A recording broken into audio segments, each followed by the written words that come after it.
Hello, this is Neo and welcome to another motorcycle feature. Right in front of you is Lambreta's top-of-the-line motorcycle, which is the G350. And for today's video, let's have a quick look. So, let's go. Taas ng araw. So, katulad ng X200 at X300, meron siyang twin-link suspension. So, napakaganda ng dampening nito at saka nung kanyang pagsalon ng mga lubak. And the same goes doon sa likod. So, yung kanyang suspension sa likod, tagulang. Pero double suspension din yan.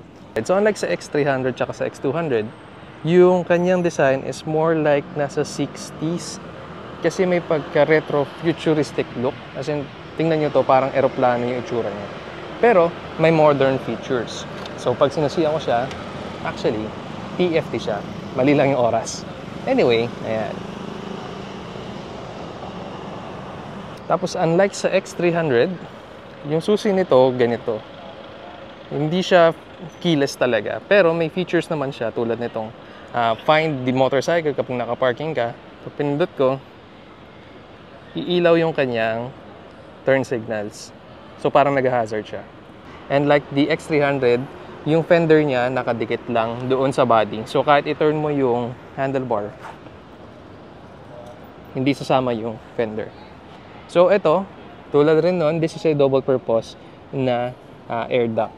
Kasi may radiator din to, which is liquid cooled. Oh, by the way, this is a 350cc motorcycle. Siya yung pinaka malaki yung displacement sa line ng Lambreta. Ang kulang na lang dito is yung V200. So bukod doon, yung kanyang seat height is one of the lowest, and contributing factor is manipis yung sa front na side, unlike dun sa X300 tsaka sa 200. So for storage, mas malaki kesa sa X series.